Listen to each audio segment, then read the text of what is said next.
ಮಹಿಳಾ ಸಂಘಟನಾ ಅಧ್ಯಕ್ಷರಾಗಿ ಶ್ರೀಮತಿ ಹೇಮಾ ಅವರು ಜವಾಬ್ದಾರಿಯನ್ನು ಅಲಂಕರಿಸಿದಾಗ ದೇಶಕ್ಕೆ ಮಹಿಳಾ ಸಬಲೀಕರಣ, ಮಹಿಳೆಯರಿಗೆ ಆದ್ಯತೆ, ಸ್ಥಾನಮಾನ, ರಾಜಕೀಯ ಅವಕಾಶಗಳ ಬಹಳ ವರ್ಷಗಳ ಹೋರಾಟದ ಕನಸು, ಪ್ರಯತ್ನ, ಪರಿಶ್ರಮ ವ್ಯವಸ್ಥಿತವಾಗಿ ಆಗಲಿಲ್ಲ ಅನ್ನುವಂಥ ಒಂದು ವಿರೋಧದ ಪಾರ್ಲಿಮೆಂಟಲ್ಲಿ ಮೊನ್ನೆ 33% ರಿಸರ್ವೇಷನ್ದು ಚರ್ಚೆ ಆದಾಗ ಆಡಳಿತ ಪಕ್ಷ ಪಾರ್ಲಿಮೆಂಟಲ್ಲಿ ಅವರಿಗೆ ಅಧಿಕೃತವಾಗಿರುವಂಥ ಸಂಖ್ಯೆ ಇದ್ರೂ ಕೂಡ ಯಾಕೆ ಬೆಂಬಲ ಸಿಗಲಿಲ್ಲ ಅನ್ನುವಂಥದ್ದು ಇಡೀ ರಾಜ್ಯಾದ್ಯಂತ ಚರ್ಚೆಗೆ ಅವಕಾಶ. ಯಾಕೆ ವಿರೋಧ ಪಕ್ಷಗಳು ಮಹಿಳಾ ರಿಸರ್ವೇಷನ್ ಬಿಲ್ಗೆ ಯಾಕೆ ಸಹಕಾರ ಕೊಟ್ಟಿಲ್ಲ ಅನ್ನುವಂಥದ್ರ ಬಗ್ಗೆ ಜಾಗೃತಿಯ ಅವಶ್ಯಕತೆ ಇದೆ. ಯಾಕೆ ಜಾಗೃತಿಯ ಅವಶ್ಯಕತೆ ಇದೆ ಅಂದರೆ, ಮಹಿಳಾ ಸಬಲೀಕರಣ ಅವಕಾಶಗಳನ್ನು ಕಲ್ಪಿಸುವ ಜೊತೆಯಲ್ಲಿ ಅನ್ಸೈಂಟಿಫಿಕ್ ಆಗಿ ಲೋಪದೋಷಗಳನ್ನು ಒಳಗೊಂಡಿರುವಂಥ ಮಹಿಳಾ ಸಬಲೀಕರಣ ಬಿಲ್ಲನ್ನು ಪಾರ್ಲಿಮೆಂಟಲ್ಲಿ ಪ್ರೆಸೆಂಟ್ ಮಾಡ್ತಾರೆ. ಚರ್ಚೆಯ ಅವಶ್ಯಕತೆ ಇರುತ್ತದೆ. ಇಡೀ ರಾಜ್ಯದಲ್ಲಿ ಮಹಿಳೆಯರಿಗೆ ಅವಕಾಶ, ಸ್ಥಾನಮಾನವನ್ನು ಕೊಡುವಂಥ ಸಂದರ್ಭದಲ್ಲಿ ಚರ್ಚೆ ಆಗಬೇಕು. ವಿರೋಧ ಪಕ್ಷದವರು ಯಾವುದೇ ಆಗಿರ್ಬೋದು, ಅವರಿಗೆ ಅವಕಾಶ ಕೊಡಬೇಕು. ಎಲ್ಲ ರೀತಿಯ ಚರ್ಚೆ ಆಗಿ ಮತ್ತೆ ಅಲ್ಲಿ ಲೋಪದೋಷಗಳ ಸರಿಪಡಿಸ್ಕೊಂಡು ಅದನ್ನು ತರೋವಂಥದ್ದು. ನಮಗೆ ಮಹಿಳಾ ಸಬಲೀಕರಣದ ಕನಸನ್ನು ಕಂಡಿದ್ದೀವಿ ನಾವು ಭಾರತ ದೇಶದಲ್ಲಿ. ಮಹಿಳಾ ಸಬಲೀಕರಣದ ಕನಸು ಯಾಕೆ ಅಂದರೆ, ಮಹಿಳೆಯರಿಗೆ ಅವಕಾಶ, ಸ್ಥಾನಮಾನ, ದೇಶದ ಅಭಿವೃದ್ಧಿಗೆ ಮತ್ತೆ ಬೆಳವಣಿಗೆಗೆ, ಮತ್ತೆ ಮಹಿಳೆಯರಿಗೆ ಇಷ್ಟು ವರ್ಷಗಳ ಕಾಲ ಸ್ವತಂತ್ರ ಬಂದು ಇಷ್ಟು ವರ್ಷಗಳ ಕಾಲ ಇವಾಗ ಸಿಗ್ತಾ ಇರುವಂಥ ಆದ್ಯತೆ ಬಹಳ ಕಡಿಮೆ ಇದೆ. 100ರಲ್ಲಿ 1% ಸಿಗ್ತಿಲ್ಲ. 100ರಲ್ಲಿ ನಾವು 33% ಕೇಳ್ತಾ ಇದ್ದೀವಿ. 5% ಕೂಡ ಮಹಿಳೆಯರಿಗೆ ಎಲ್ಲೂ ಆದ್ಯತೆ ಇಲ್ಲ. ಓದ್ಕೊಂಡು ಅವ್ರ ಕಾಲ ಮೇಲೆ ನಿಂತ್ಕೊಂಡು ಅವ್ರ ಸ್ಥಾನಮಾನ ತಗೊಳ್ಳೋದ್ರಲ್ಲಿ ಮಾತ್ರ ಅರ್ಹತೆಯನ್ನು ತಗೊಂಡಿದ್ದಾರೆ. ಸಾಮಾಜಿಕವಾಗಿ ನ್ಯಾಯವನ್ನ ಕೇಳುವಾಗ ಮಹಿಳೆಯರು ಇನ್ನೂ ಆ ಸ್ಥಾನಮಾನಗಳನ್ನು ಅಲಂಕರಿಸಲಿಕ್ಕೆ ಅವಕಾಶ ಆಗಿಲ್ಲ. ಆ ಚರ್ಚೆ ಮತ್ತೆ ಇವತ್ತು ಕೇಂದ್ರ ಸರ್ಕಾರ, ಬಿಜೆಪಿಯ ಸರ್ಕಾರ ಮಹಿಳೆಯರ ಬಗ್ಗೆ ಗೌರವವನ್ನು ತೋರಿಸ್ತಾ ಆದ್ಯತೆಯನ್ನ ಕೊಡ್ತೀವಿ, ಪ್ರಾಮುಖ್ಯತೆಯನ್ನ ಕೊಡ್ತೀವಿ, ಅವಕಾಶಗಳನ್ನ ಕೊಡ್ತೀವಿ ಅಂತಂದ್ಬಿಟ್ಟು ದೂರದೃಷ್ಟಿಯನ್ನ ಇಟ್ಕೊಂಡು ಅದನ್ನ ಮಾಡಬೇಕಾಗಿತ್ತು. ಆದರೆ ಅದರಲ್ಲಿ ಅವರು ಫೇಲ್ಯೂರ್ ಆಗಿದೆ.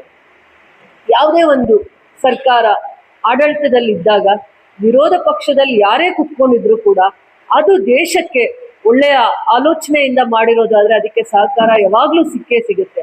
ಏನು ಇವರು ಲೋಪದೋಷ ಮಾಡಿದ್ದಾರೆ ಅನ್ನುವಂಥದ್ದು ಚರ್ಚೆ ನಮ್ಮ ಪಕ್ಷ ಅಲ್ಲ, ಜನರಲ್ಲಿ ಜಾಗೃತಿಯ ಅವಶ್ಯಕತೆ ಇದೆ. ಮಹಿಳಾ ಸಬಲೀಕರಣ ಆಗಲೇಬೇಕಾಗಿದೆ. ಆದಾಗ ಮಾತ್ರ ಅದು ದೇಶಕ್ಕೆ ಬೆಳವಣಿಗೆಗೆ, ದೇಶದ ಬೆಳವಣಿಗೆಗೆ, ಸಮಾನತೆಗೆ, ಸಮಾನ ಅವಕಾಶಗಳಿಗೆ ಗೌರವ ಸಿಕ್ಕಂಗಾಗುತ್ತೆ. ಬಹಳ ವರ್ಷಗಳ ಹೋರಾಟ, ತಪಸ್ಸು ಮತ್ತೆ ಹೆಣ್ಮಕ್ಳಲ್ಲಿ ನಾವು ಇದನ್ನ ಅರ್ಥ ಮಾಡಿಸುವಂತ ಪ್ರಯತ್ನ ಮಾಡ್ತಾನೆ ಬಂದಿದ್ದೀವಿ. ಆದರೆ ಫಲ ಸಿಕ್ಕಲಿಲ್ಲ. ಇವತ್ತು ಪಾರ್ಲಿಮೆಂಟ್ ಅಲ್ಲಿ ಬಿಲ್ ಅನ್ನ ತರ್ತಾರೆ. 33% ರಿಸರ್ವೇಷನ್ ಬಿಲ್ ಅನ್ನ ಪಾಸ್ ಮಾಡ್ಕೊಳ್ಳುವಾಗ ಏನೇ ಇದ್ರು ಸೈಂಟಿಫಿಕ್ ಇರಲಿ, ಅನ್ಸೈಂಟಿಫಿಕ್ ಇರಲಿ, ಲೋಪದೋಷಗಳಿರಲಿ, ಚರ್ಚೆಗೆ ಅವಕಾಶ ಕೊಡಬೇಕಾಗಿತ್ತು. ಮೊದಲನೇ ಆದ್ಯತೆ ಹಿಂದೆ ಯಾವುದು ಪ್ರಪೋಸಲ್ ಇತ್ತು 2023 ಅವ್ರಿಗೆ ಮುಂದೆ ಪ್ರಸ್ತಾವನೆ ಇದ್ದಿದ್ದು ಬರೀ ರಿಸರ್ವೇಷನ್ ತರಬೇಕಾಗಿತ್ತು. ಡಿಲಿಮಿಟೇಷನ್ಸ್ ಜೊತೆ ರಿಸರ್ವೇಷನ್ಸ್ ತರೋ ಅಂಥದ್ದು ಅವಶ್ಯಕತೆ ಇರಲಿಲ್ಲ. ಇವತ್ತಿಗೆ ಅವಶ್ಯಕತೆ ಇರಲಿಲ್ಲ. ಅದೇ ಬೇರೆ ಮಾನದಂಡದಲ್ಲಿ ಮಾಡ್ತಾರೆ, ಇದನ್ನೇ ಬೇರೆ ಮಾನದಂಡದಲ್ಲಿ ಮಾಡ್ತಾರೆ. ಸಮಾನತೆ ಅಂತ ಬಗ್ಗೆ ಹೇಳ್ತಾರೆ, ಗೌರವದ ಪ್ರಶ್ನೆ ಅಂತ ಮಾಡ್ತಾರೆ. ಎಲ್ಲೇ ಯಾವುದೇ ಕ್ಷೇತ್ರದಲ್ಲಿ ಹೆಣ್ಮಕ್ಳು ಓದಿ ತನ್ನ ಸ್ವಂತ ಪರಿಶ್ರಮ ಮತ್ತೆ ಪ್ರಯತ್ನದಲ್ಲಿ ಮಾತ್ರ ಕೆಲವೊಂದು ಹುದ್ದೆಗಳನ್ನ ಅಲಂಕರಿಸಲಿಕ್ಕೆ ಅವಕಾಶ ಆಗಿದೆ. ಬೇರೆ ಇನ್ಯಾವುದು ಸ್ವತಂತ್ರ ನಂತರ ಅಥವಾ ಸ್ವತಂತ್ರ ಪೂರ್ವದಲ್ಲಿ ತದನಂತರ ದಿನಗಳಲ್ಲಿ ಅವಳ ಅರ್ಹತೆಗೆ ಅವಕಾಶಗಳು ಕೂಡ ಸಿಕ್ಕಿಲ್ಲ. ಅದರ ಬಗ್ಗೆ ವ್ಯಾಪಕವಾಗಿ ಚರ್ಚೆ ಆಗ್ಬೇಕಾಗತ್ತೆ. ಬಿಜೆಪಿಯ ಯಾವುದೇ ಒಂದು ಆಲೋಚನೆಯಲ್ಲಿ ಸತ್ಯಾಂಶ ಅದರಲ್ಲಿ ಹಿಂದೆ ಏನಿದೆ ಅನ್ನುವಂಥದ್ದನ್ನ ನಾವು ತಿಳ್ಕೊಬೇಕಾಗತ್ತೆ. ಅವರ ಉದ್ದೇಶ ಏನು ಮತ್ತೆ ಅದರ ಹಿಂದೆ ಇನ್ಯಾವ ಆಲೋಚನೆ ಇದೆ ಅನ್ನುವಂಥದ್ದು ಅರ್ಥ ಮಾಡ್ಕೊಬೇಕಾಗತ್ತೆ. ಮಹಿಳೆಯರ ಬಗ್ಗೆ ಪ್ರಾಮಾಣಿಕವಾಗಿರುವಂತ ಅವರಿಗೆ ಗೌರವ ಎಲ್ಲ ಹಂತದಲ್ಲೂ ಕೂಡ 1 ತಿಂಗಳ ಒಳಗಡೆನೆ ಅದ್ರ ಬಗ್ಗೆ ವಿಚಾರ ವೇದಿಕೆ ಅಂತ ಮಾಡಬೇಕು ಅನ್ನುವಂಥದ್ದನ್ನ ಒಂದು ಆಲೋಚನೆ ಆಗಿತ್ತು. ನಮ್ಮಲ್ಲಿ ಒಂದು ವಾರ ತಡ ಆಗಿದೆ ಬೇರೆ ಬೇರೆ ಕಾರಣಗಳಿಂದ. ಅದನ್ನ ನಾನು ಒಪ್ಕೊಳ್ಳೋಣ. ಪಕ್ಷ ಆಲೋಚನೆನೇ ನಿಧಾನ ಮಾಡಿದೆ ಅಂತ ಹೇಳೋದು ತಪ್ಪು. ವಿರೋಧಿಸಿದೆ ಪಾರ್ಲಿಮೆಂಟ್ ಅಲ್ಲಿ, ಸಂಸತ್ನಲ್ಲಿ ನಮ್ಮ ಪಕ್ಷದ ಜೊತೆ ಎಷ್ಟು ವಿರೋಧ ಪಕ್ಷದಲ್ಲಿ ಇದ್ದಾರೆ ಅವರೆಲ್ಲರೂ ಕೂಡ ಬಿಲ್ ಅನ್ನ ವಿರೋಧಿಸಿದ್ದಾರೆ. ಒಬ್ಬರು ಮಾಡಿದ್ರೆ, ಒಂದೇ ಪಕ್ಷ ಮಾಡಿದ್ರೆ ಸ್ವಾರ್ಥ ಆಗುತ್ತೆ. ಬರೀ ಕಾಂಗ್ರೆಸ್ ಪಕ್ಷನೇ ಅದನ್ನ ವಿರೋಧಿಸಿದೆ ಅಂದ್ರೆ ಸ್ವಾರ್ಥ ಆಗುತ್ತೆ ಕಾಂಗ್ರೆಸ್ ಪಕ್ಷದ್ದು. ಎಲ್ಲಾ ವಿರೋಧ ಪಕ್ಷಗಳು, ಬೇರೆ ಎಷ್ಟು ಪಕ್ಷಗಳಿದ್ದಾರೆ ಎಲ್ಲರೂ ವಿರೋಧ ಮಾಡಿದಾರಲ್ಲ, ಯಾಕೆ ಪಾಸ್ ಆಗ್ಲಿಲ್ಲ?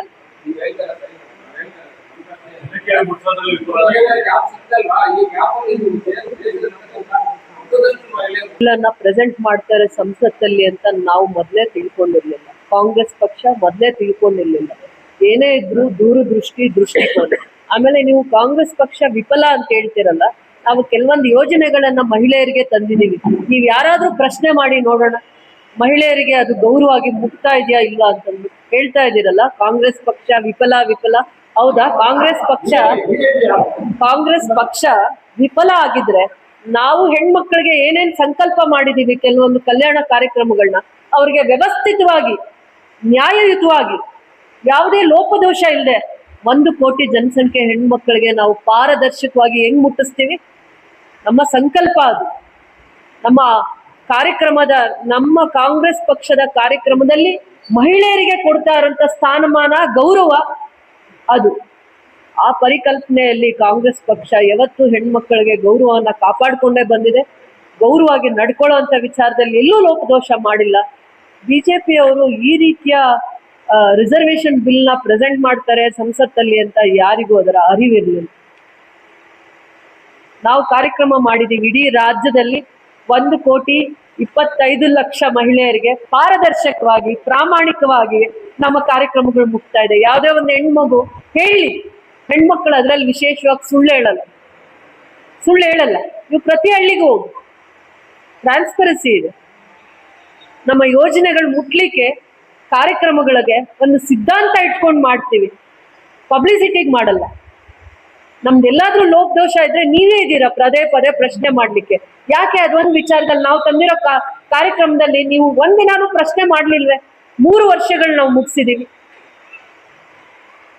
ಆಲೋಚನೆ, ಕಾರ್ಯಕ್ರಮಕ್ಕಿಂತ ಹೆಣ್ಮಕ್ಳ ಬಗ್ಗೆ ಗೌರವ ಇರುವಂತ ಆಲೋಚನೆ, ಇವೆಲ್ಲ ತುಂಬಾ ಮುಖ್ಯ ಆಗುತ್ತೆ. ನಾವು ಸದಾಕಾಲ ಹೆಣ್ಮಕ್ಳನ್ನ ಗೌರವಿಸ್ತಾ ಬಂದಿದ್ದೀವಿ. ಅವರ ಕಷ್ಟಗಳಿಗೆ ಸ್ಪಂದಿಸ್ಬೇಕು ಅನ್ನುವಂತ ಆಲೋಚನೆಯಲ್ಲಿ ನಮ್ಮ ಸರ್ಕಾರ ಬಹಳ ಗಟ್ಟಿಯಾಗಿರುವಂತ ನಿಲುವನ್ನ ಇಟ್ಕೊಂಡಿದೆ.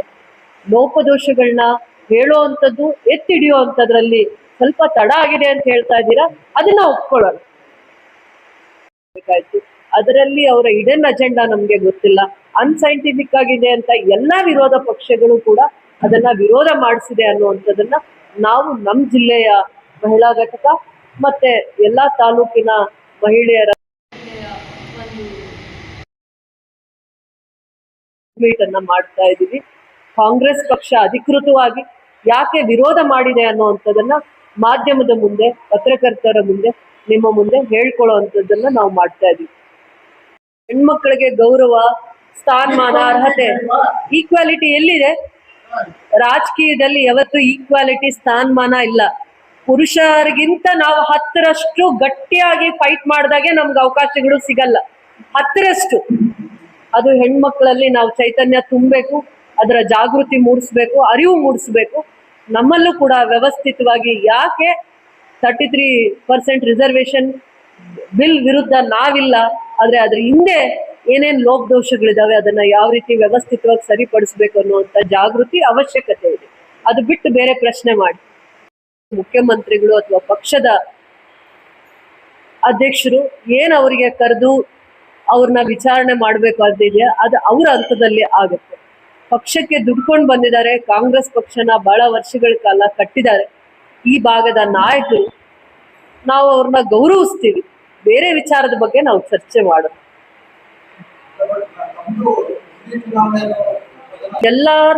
ಎಲ್ಲ ಧರ್ಮದವ್ರನ್ನು ಗೌರವವಾಗಿ ನೋಡುವಂತ ಸಿದ್ಧಾಂತದ ಮೇಲೆ ಕಾಂಗ್ರೆಸ್ ಪಕ್ಷ ನಿಂತಿದೆ, ಎಲ್ಲಾರನ್ನೂ ಕೂಡ. ಅದಾದ್ಮೇಲೆ ಪಕ್ಷದಲ್ಲಿ ಗೌರವವಾಗಿ ನಡ್ಕೊಳ್ಳುವಂಥದ್ದು ನಮ್ಮೆಲ್ಲರದು ಜವಾಬ್ದಾರಿ ಆಗಿರುತ್ತೆ. ಅವರು ಹಿರಿಯರಿದ್ದಾರೆ, ನಾಯಕರಿದ್ದಾರೆ, ಎಲ್ಲ ಪಕ್ಷದ ಹಿರಿಯ ನಾಯಕರ ಜೊತೆ ಒಡನಾಟ ಇಟ್ಕೊಂಡಿದ್ದಾರೆ. ಸಣ್ಣ ಪುಟ್ಟ ವಿಚಾರ ಬಂದೇ ಬರುತ್ತೆ, ಅದನ್ನ ಪಕ್ಷದ ಹಂತದಲ್ಲಿ, ಮುಖ್ಯಮಂತ್ರಿಗಳ ಹಂತದಲ್ಲಿ, ಪಕ್ಷದ ಅಧ್ಯಕ್ಷರ ಹಂತದಲ್ಲಿ ಚರ್ಚೆ ಮಾಡ್ತಾರೆ. ರೇಟ್ ಎಷ್ಟಿದೆ ಅಂತ ನೋಡಿ. ಇವತ್ತು ನಮ್ಮಲ್ಲಿ ಯಂಗರ್ ಜನರೇಷನ್ಸ್ ಇದ್ದಾರೆ, ವಿದ್ಯಾವಂತರು ಎಷ್ಟಿದ್ದಾರೆ, ಮಹಿಳೆಯರು ಕೂಡ, ಹೆಣ್ಮಕ್ಳು ಕೂಡ ಗಂಡ್ಮಕ್ಳಷ್ಟೇ ಸರಿ ಸಮಾನ ಓದಲ್ಲಿ ಮುಂದುವರೆದಿದೆ. ಕರ್ನಾಟಕ ಇರ್ಬೋದು, ಕೇರಳ ಇರ್ಬೋದು, ತಮಿಳ್ನಾಡು ಇರ್ಬೋದು, ಆಂಧ್ರ, ತೆಲಂಗಾಣ, ಮಹಾರಾಷ್ಟ್ರ ಎಲ್ಲ ಬೇರೆ ಇನ್ನೊಂದು ಚೂರು ಮುಂದಕ್ಕೆ ಹೋಗಿ ಹಾಗೇನೆ ಹೇಳಿ ಆ ಕಡೆ ಎಲ್ಲ ವಿದ್ಯಾಭ್ಯಾಸಕ್ಕೆ ಎಷ್ಟು ಮಹತ್ವ ಕೊಟ್ಟಿದ್ದಾರೆ. ಬೇರೆ ರಾಜ್ಯಗಳಲ್ಲಿ ಮಹತ್ವ ಇದೆ, ವಿದ್ಯಾಭ್ಯಾಸಕ್ಕೆ ಮಹತ್ವ ಇದೆ ಅನ್ನುವಂಥ ಸತ್ಯ ತಿಳ್ಕೊಳ್ಳಿ. ಯಾಕೆ ಇದನ್ನ ತಂದಿದ್ದಾರೆ, 33% ರಿಸರ್ವೇಶನ್ ಬಿಲ್ ಏನ್ ಮಾನದಂಡದಲ್ಲಿ ತಂದಿದ್ದಾರೆ ಅಂತ ಸತ್ಯಾಂಶ ಅರ್ಥ ಮಾಡಿಕೊಂಡು ನಾವು ಜಾಗೃತಿ ಮೂಡಿಸೋ ಅವಶ್ಯಕತೆ ಇದೆ. ಯಾವ ರೀತಿ ಅದನ್ನ ವಿರೋಧ ಮಾಡಬೇಕು, ತಪ್ಪೇನು, ಎಲ್ಲಿ ಅದನ್ನ ಸರಿಪಡಿಸ್ಕೊಂಡು ಆ ಬಿಲ್ನ ಪ್ರೆಸೆಂಟ್ ಮಾಡ್ಬೇಕು ಅನ್ನೋಂಥ ವಿಚಾರಕ್ಕೆ ನಾನನ್ನ ಮಾತಾಡ್ತೀನಿ. ಬಡವರಾಗಿರ್ಬೋದು, ಕೋಲಾರ ಜಿಲ್ಲೆಯ ರೈತರಾಗಿ, ನಾನು ಬಡವರ ಹೆಣ್ಮಗು ಆಗಿ ನಾನು ಗುರ್ತಿಸ್ಕೊಂಡು ನಾನು ಸೇವೆ ಮಾಡ್ಕೊಂಡು ಬಂದಿರೋರು. ನನಗೆ ನನ್ನ ಕ್ಷೇತ್ರದ ಮತ್ತೆ ನನ್ನ ಜಿಲ್ಲೆಯ ಹೆಣ್ಮಕ್ಳು, ರೈತರು, ಬಡವರ ಆಶೀರ್ವಾದದಲ್ಲಿ ಈ ಸ್ಥಾನಮಾನದಲ್ಲಿ ನಾನು ಕೆಲಸ ಮಾಡ್ತಾ ಇದ್ದೀನಿ. ನನಗೆ ತೃಪ್ತಿ ಇದೆ. ಪಕ್ಷ ಮುಂದೆ ನಮ್ಮನ್ನ ಗುರ್ತಿಸಿ ಯಾವ ರೀತಿ ಪಕ್ಷ ನಮ್ಮ ಜೊತೆ ನಡ್ಕೊಳ್ಳುತ್ತೆ ಅದು ಪಕ್ಷದ ಸ್ವತಂತ್ರಕ್ಕೆ ಬಿಟ್ಟಿರೋದು, ಅವರ ವೈಯಕ್ತಿಕ ವಿಚಾರಕ್ಕೆ ಬಿಟ್ಟಿರೋವಂಥದ್ದು. ನನ್ನನ್ನ ಜನ ಆಯ್ಕೆ ಮಾಡಿದ್ದಾರೆ. ದೇವರ ಆಶೀರ್ವಾದದಲ್ಲಿ ನಾನು ಇವತ್ತು ಈ ಸ್ಥಾನಮಾನದಲ್ಲಿ ಇದ್ದೀನಿ. ದೇವರು, ಜನಗಳು, ಬಡವರು, ರೈತರು ನನ್ಗೆ ಅವಕಾಶ ಕೊಟ್ಟಿದ್ದಾರೆ. ನಾನು ಆ ಸೇವೆ ಮಾಡಬೇಕು. ಆ ಸೇವೆಗೆ ಅರ್ಹಳ ಅನ್ನೋವಂಥ ಪ್ರಶ್ನೆಯಲ್ಲಿ ನಾನು ಅವ್ರ ಗೌರವನ ಉಳಿಸ್ಕೊಂಡಿದ್ದೀನ ಅನ್ನೋದು ಮಾತ್ರ ನನ್ನನ್ನು ಕಾಡಬೇಕು. ಅದು ನನ್ನನ್ನು ಕಾಡುತ್ತೆ. ಆ ರೀತಿಯಲ್ಲಿ ನನ್ನ ಕೆಲಸ ನನ್ನ ಜನ ಸಮರ್ಥನೆ ಮಾಡ್ಕೋತಾ ಇದ್ದಾರ, ನಾನು ಒಳ್ಳೆ ಕೆಲಸ ಮಾಡಿದ್ದೀನ ಅನ್ನುವಂಥ ಒಂದು ಭಾವನೆ ನನ್ನಲ್ಲಿ ಇರಬೇಕಾಗುತ್ತೆ. ಸ್ಥಾನಮಾನ ವಿಚಾರದ ಚರ್ಚೆ ಅಲ್ಲ. ರೀಶಫಲ್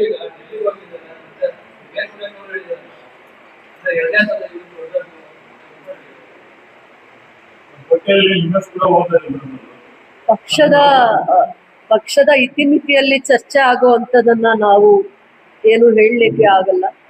ಪಕ್ಷದ ಹಂತದಲ್ಲಿ ನಮ್ಮ ವೈಯಕ್ತಿಕವಾಗಿರೋ ಅಭಿಪ್ರಾಯ ಏನೂ ಇರಲ್ಲ. ಪಕ್ಷದ ಹಂತದಲ್ಲಿ ಏನ್ ನಿರ್ಧಾರ ತಗೊಂತಾರೆ ಅದನ್ನ ನಾವು ಸ್ವಾಗತಿಸ್ಬೇಕಾಗತ್ತೆ, ಗೌರವಿಸ್ಬೇಕು. ಸೀಮಿತ ಆಗಲ್ಲ. ಒಂದು ಸ್ಥಾನಮಾನ ಅರ್ಹತೆಗೆ ಮಾತ್ರ ಗೌರವ ಸಲ್ಲುತ್ತೆ. ಕುಟುಂಬಕ್ಕೆ ಅಂತ ಯಾವುದು ಸಿಕ್ಕಲ್ಲ. ಅರ್ಥ ಮಾಡ್ಕೊಳ್ಳಿ. ಎಲ್ಲರೂ ಕೆಲವೊಂದು ವಿಶೇಷವಾಗಿರೋ ಸ್ಥಾನಗಳನ್ನ ಅಲಂಕರಿಸ್ಲಿಕ್ಕೆ ಆಗಲ್ಲ. ಅದು ಅರ್ಹತೆ ಮೇಲೇನೆ ಅಲಂಕರಿಸ್ಲಿಕ್ಕೆ ಆಗತ್ತೆ. ಅರ್ಹತೆ ಮತ್ತೆ ಆ ಗೌರವವನ್ನ ಕಾಪಾಡ್ಕೊಳ್ಳುವಂತ ದಕ್ಷತೆ ಯಾರಿಗಿರುತ್ತೆ ಮಾತ್ರ ಅವರ ಆ ಸ್ಥಾನನ ಅಲಂಕರಿಸ್ಲಿಕ್ಕೆ ಆಗತ್ತೆ. ಎಲ್ಲರಿಗೂ ಅವಕಾಶ ಇದೆ, ಖಂಡಿತ ಇದೆ. ಪ್ರಜಾಪ್ರಭುತ್ವ ಇದು ಆಗಿದೆ. ಚರ್ಚೆ ನಮ್ಮ ಮಧ್ಯೆ ಚರ್ಚೆ ಆಗ್ಲಿಕ್ಕೆ ಒಂದು ವಿಚಾರ ಬೇಕು ಅಂತ ಅದನ್ನ ಈ ರೀತಿಯ ಒಂಥರ ನಗಬಾಟ್ಲಾಗಿ 33% ಮಹಿಳೆಯರಿಗೆ ನ್ಯಾಯ ಕೊಡ್ತೀವಿ ಅಂತ ಮತ್ತೆ ಬೀದಿಗಳಿಗೆ ಚರ್ಚೆಗೆ ತಂದಿದ್ದಾರೆ.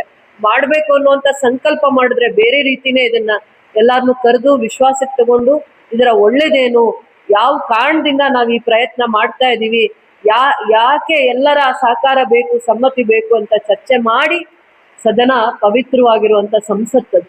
ಇಡೀ ದೇಶದಲ್ಲಿ ಎಷ್ಟು ನಾವು 140 ಕೋಟಿ ಇದೀವೋ, ಎಷ್ಟು ಜನಸಂಖ್ಯೆ ಇದ್ದೇವೆ, ಅವ್ರ ಕಷ್ಟ, ಸುಖ, ನೋವು, ನಲಿವು, ಒಳ್ಳೇದು, ಕೆಟ್ಟದನ್ನ ಚರ್ಚೆ ಮಾಡುವಂತ ಪವಿತ್ರವಾಗಿರುವಂತ ದೇಗುಲದಲ್ಲಿ ಅವಕಾಶ ತಂದಂಗೆ ತಂದು ಅದರ ಹಿಂದೆ ಬೇರೆ ಬೇರೆ ಕಾರಣಗಳನ್ನ ಇಟ್ಕೊಂಡು ಈ ರೀತಿ ಆಭಾಸವನ್ನ ಮಾಡ್ತಾ ಇದ್ದಾರೆ.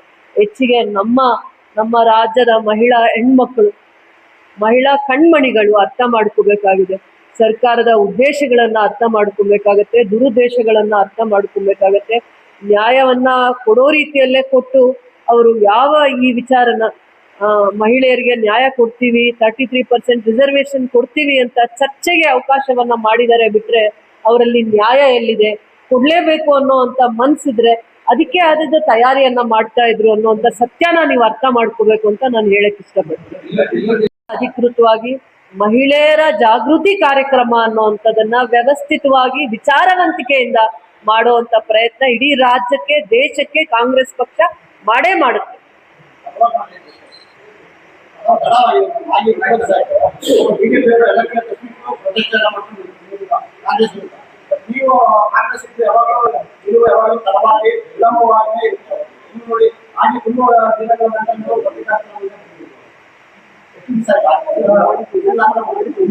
ಮಾಡಿದ್ದಾರೆ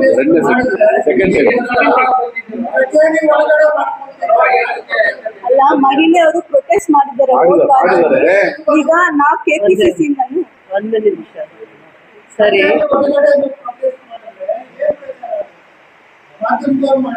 ಕೊಡುಗೆ ಕೊಟ್ಟಿದ್ದೀನಿ, ಈ ಮಣ್ಣಿನ ಋಣ ಏನ್ ತೀರ್ಸಿದೀನಿ ಅಂತ ನನ್ನನ್ನು ಪ್ರಶ್ನೆ ಮಾಡ್ಕೊಂಡಾಗ ಪ್ರತಿ ಸತಿ ನಾನು ವೈಯಕ್ತಿಕವಾಗಿ ಕೆಲವೊಂದು ವಿಚಾರ ಹೇಳ್ತೀನಿ.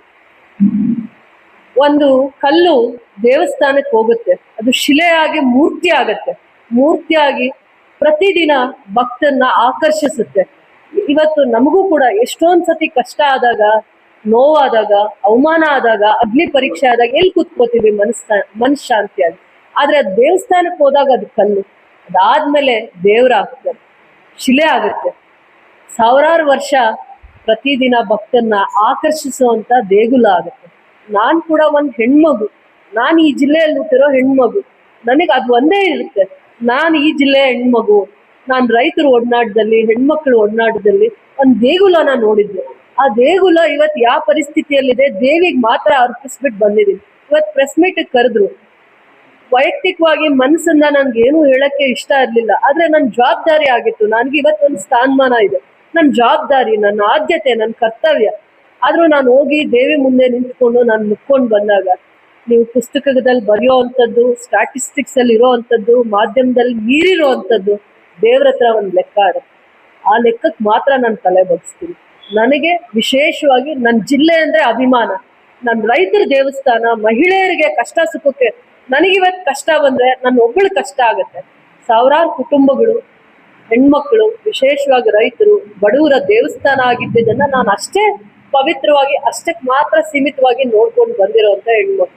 ದೇವ್ರು ನನ್ಗೆ ಅವಕಾಶ ಕೊಟ್ಟಾಗ ಹೆಣ್ಮಕ್ಕಳ ಸಬಲೀಕರಣನ, ರೈತರ ಕಷ್ಟ ಸುಖಕ್ಕೆ ಸ್ಪಂದಿಸಿದೀನಿ ಅನ್ನುವಂಥ ಸಮಾಧಾನ ಇದೆ.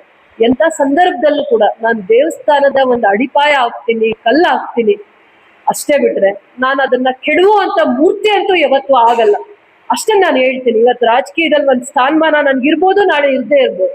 ಯಾವತ್ತು ಒಂದು ದೇಗುಲನ, ಒಂದು ಇನ್ಸ್ಟಿಟ್ಯೂಷನ್ ನಾನು ಕೆಡುವಂತ ಒಂದು ಮುಖ ಆಗಲ್ಲ ಯಾವತ್ತು ಕೂಡ. ಈ ಮಣ್ಣಿನ ಮಗಳಿಗೆ ಅಷ್ಟೇ ಗುಣ ಇರೋದು. ನೀವು ಪದೇ ಪದೇ ನನ್ನನ್ನ ತಿರುಗಿಸಿ ಎಷ್ಟು ಕೇಳಿದ್ರು ನನ್ನ ಉತ್ತರ. ಸಂಸತ್ ಅನ್ನೋದು ಇಡೀ ದೇಶದಲ್ಲಿ ಪವಿತ್ರವಾಗಿರುವಂತ ಜಾಗ. ಅಲ್ಲಿ ಚರ್ಚೆ ಮಾಡೋದಕ್ಕೆ ಅವಕಾಶ ಕೊಡಬೇಕಾಯ್ತು. ಕಳೆದ 70 ವರ್ಷಗಳಲ್ಲಿ ಯಾವ ಪಕ್ಷದಿಂದ ಲೋಪದೋಷ ಆಗಿದೆ, ಯಾವ ಪಕ್ಷ ಆಡಳಿತದಲ್ಲಿದ್ದಂತ ಪಕ್ಷ ಅಭಿವೃದ್ಧಿ ಪರವಾಗಿತ್ತ, ಮಹಿಳೆಯರಿಗೆ ಗೌರವ ಕೊಡ್ತಾ ಇಲ್ವಾ, ಸ್ಥಾನಮಾನಗಳನ್ನ ಕೊಡೋ ಅವಕಾಶ ಅವರಿಗಿತ್ತ ಅಂತ. ಅವರ ಪಕ್ಷದಲ್ಲಿ ಯಾರಾದ್ರೂ ಪ್ರಧಾನ ಮಂತ್ರಿಗಳಾಗಿದಾರ ಅಂತ ಕೇಳಿ, ಅವರ ಪಕ್ಷದಲ್ಲಿ ಮಹಿಳೆಯರು ಯಾರಾದ್ರೂ ಪ್ರಧಾನ ಮಂತ್ರಿಗಳಾಗಿದಾರ ಅಂತ ಕೇಳಿ, ಪಕ್ಷದ ಉನ್ನತವಾಗಿರುವಂತ ಸ್ಥಾನಗಳನ್ನ ಅಲಂಕರಿಸಿದಾರ ಕೇಳಿ. ನಮ್ಮ ಪಕ್ಷ ಅವಕಾಶ ಕೊಟ್ಟಿದೆ, ಗೌರವ ಕೊಟ್ಟಿದೆ, ಅದನ್ನ ಗೌರವಿಸ್ತಾ ಬಂದಿದೆ ನಮ್ಮ ಪಕ್ಷ. ನಾವು ಚರ್ಚೆಗೆ ಸಂಸತ್ತಲ್ಲಿ ಭಾಗವಹಿಸ್ಲಿಕ್ಕೆ ರೆಡಿ ಇದ್ದೀವಿ. ಚರ್ಚೆಗೆ ಸಂಸತ್ತಲ್ಲಿ ಮಾತ್ರ ಉತ್ತರ ಕೊಡ್ತೀವಿ. ಪತ್ರಿಕೆಯಲ್ಲಿ ಹೇಳ್ಬೇಕು ನಾವು ಅಧಿಕೃತವಾಗಿ, ಜಾಗೃತಿ ಮೂಡಿಸುವ ಅವಶ್ಯಕತೆ ಇದೆ. ಅದಕ್ಕೆ ನಾವು ಮಾಧ್ಯಮದ ಮುಂದೆ ಬಂದಿದ್ದೀವಿ.